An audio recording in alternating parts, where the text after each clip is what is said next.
Kalau ingin mendapatkan Lailatul Qadar, hindari dua perkara. Jangan sibuk mencari tanda-tanda dan jangan sibuk mencari tanggal ganjil.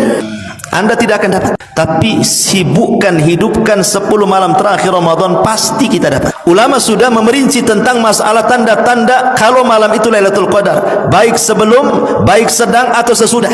Di antara tanda-tanda Lailatul Qadar itu, di malam Lailatul Qadar tidak akan ada bulan, yang ada hanya bintang. Bahkan bintang-bintang yang di hari-hari biasa dalam setahun itu tidak kelihatan saking jauhnya, maka dia akan mendekat ke bumi sehingga ada ziyadatun nur, ada tambahan cahaya, dan itu diketahui bagi orang-orang yang di tengah lautan atau di tengah gurun pasir. Ini satu. Yang kedua, di malam itu tidak ada meteor satupun yang jatuh ke bumi. Karena fungsi meteor itu apa? Syuhuban li syayatin, untuk melempar setan. Setannya saja tidak bergerak, macam mana ada meteor? Malam itu tidak akan Anda dapati meteor satupun yang jatuh satu dunia ini. Karena malam itu malam salam keselamatan. Kemudian juga yang ketiga, kata Nabi SAW, Lailatus Samha, malamnya tenang-tenang sekali. Ya, tidak terlalu panas, tidak terlalu dingin, bagi yang sehat. Kemudian juga, apakah harus seperti itu? Maksudnya cuacanya sepoi-sepoi, angin tidak terlalu kencang, senang? Enggak, terkadang Lailatul Qadar pun bisa terjadi dengan hujan deras. Itu pun tanda Lailatul Qadar. Kenapa? Karena Rasul pernah malamnya Lailatul Qadar, kemudian besoknya Rasul sujud, rupanya Rasul merasakan di dahinya at-tinu wal mah.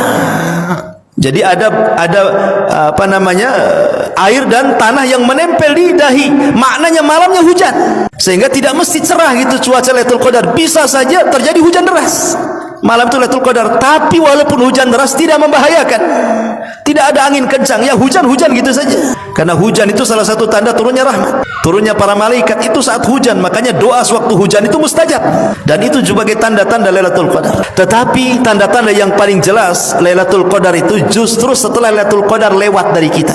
Kapan itu? Di pagi hari. Malamnya Lailatul Qadar, paginya itu tanda-tanda yang paling jelas. Apa itu? Anna syamsa la syia'a fi, matahari cahayanya tidak terlalu menyorot, maknanya sedikit redup sehingga kita bisa melihatnya. Imam Ibnul Qayyim memberikan alasan kenapa matahari di malam Lailatul Qadar itu kok cahayanya berbeda dengan setiap hari terbitnya. Ada 3 alasan kata beliau. Yang pertama, karena malam Lailatul Qadar itu penuh dengan malaikat, sehingga di pagi hari malaikat itu mereka naik ke langit. Dan malaikat itu tercipta dari nur cahaya, dan cahayanya inilah yang menghalangi cahaya matahari, sehingga cahaya matahari ke bumi terhalang dengan cahaya malaikat, makanya agak redup.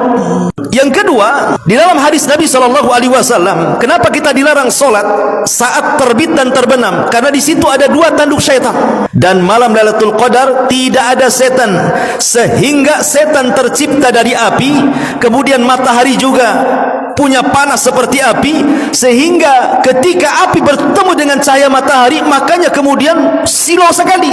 Tapi ketika setan tidak ada, berarti matahari terbit sebagaimana awal penciptaannya, makanya agak redup dan bisa dilihat. Ini satu pendapat juga. Tapi juga ada yang mengatakan tidak. Kenapa matahari dibuat redup seperti itu? Ya karena Allah ingin menguji orang-orang yang mujtahid saat mencari Lailatul Qadar. Sengaja Allah buat tanda-tanda yang jelas itu setelah lewatnya, bukan di awalnya gitu loh. Kalau di awalnya, oh senanglah semua orang tahu Lailatul Qadar kan. Ketika tanda itu di akhirnya, maka orang akan menyesal, kenapa semalam saya tidak qiyamul lail, kenapa saya tidak baca Quran, kenapa saya tidak berdoa, dan begitu seterusnya.